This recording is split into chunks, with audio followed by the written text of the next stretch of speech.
The debate over seed oils has escalated into a full-blown nutritional battleground, with social media influencers, wellness gurus, and even government officials weighing in on their alleged dangers.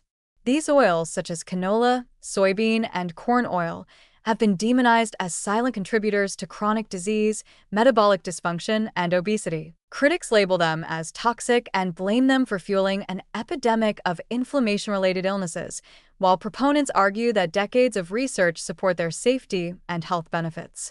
The controversy is clouded by misinformation, industrial interests, and a lack of long-term studies on the true effects of these oils in modern diets. But should the average consumer be worried?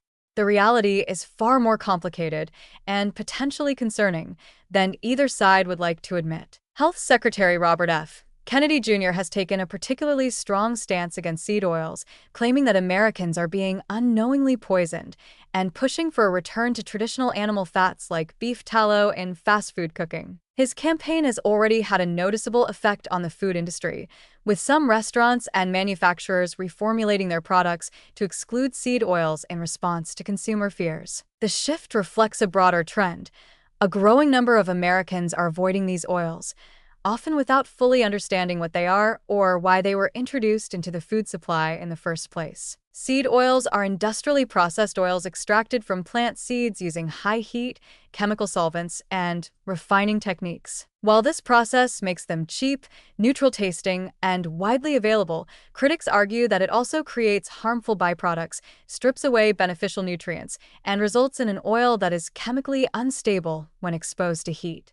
One of the most frequently cited concerns is the presence of hexane, a solvent used in the extraction process. While food scientists insist that hexane residue is minimal and evaporates before the oil reaches consumers, the lack of long-term studies examining its cumulative effects leaves room for uncertainty. Perhaps the most contentious issue surrounding seed oils is their high omega-6 fatty acid content.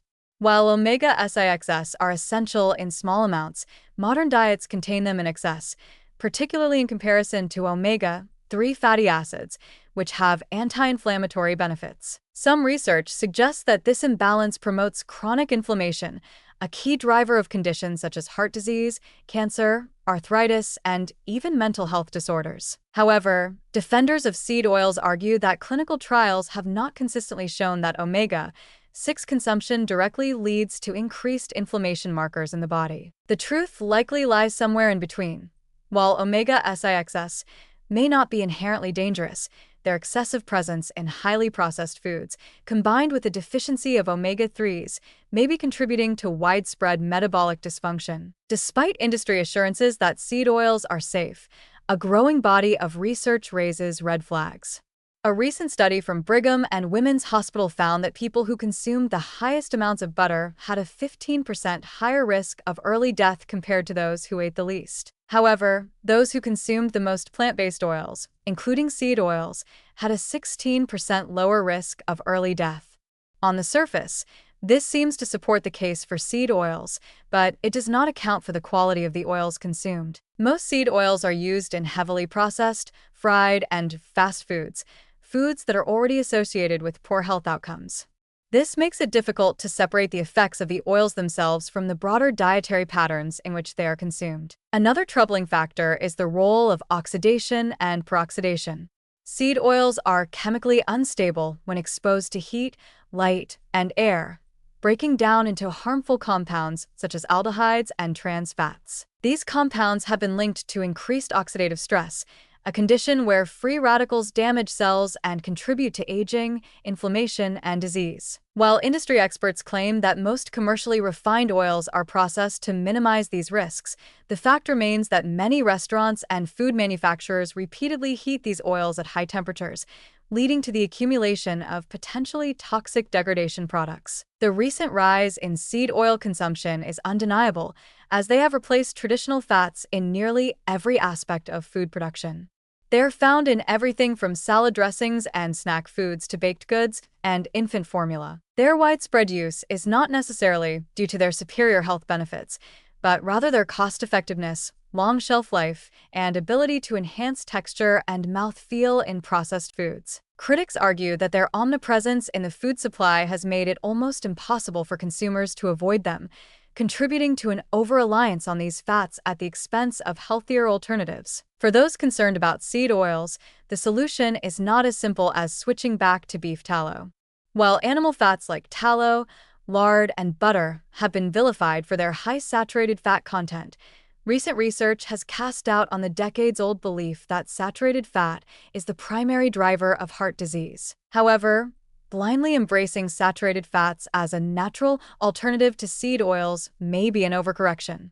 Saturated fats do raise LDL, bad cholesterol, and their excessive consumption has been linked to an increased risk of cardiovascular disease, particularly in individuals with pre-existing metabolic conditions. So, where does this leave consumers? The safest approach is one of moderation and diversity. Relying on a single type of fat, whether it's seed oil, beef tallow, or butter, is likely not ideal. Instead, experts recommend prioritizing high-quality, minimally processed oils like extra virgin olive oil, avocado oil, and coconut oil, while reducing overall consumption of fried and ultra-processed foods. Additionally, increasing intake of omega-3 rich foods such as fatty fish, walnuts, and flax seeds can help restore a healthier balance of essential fatty acids. Ultimately, the seed oil debate is emblematic of a larger issue: the industrialization of the food system and the unintended health consequences that come with it. Whether or not seed oils are as harmful as their detractors claim, their dominance in the modern diet highlights a troubling reliance on processed, nutrient-poor foods. Until more research provides definitive answers, the wisest course of action may be to remain skeptical of both extreme positions, critically evaluate the sources of information, and focus on eating whole, minimally processed foods whenever possible.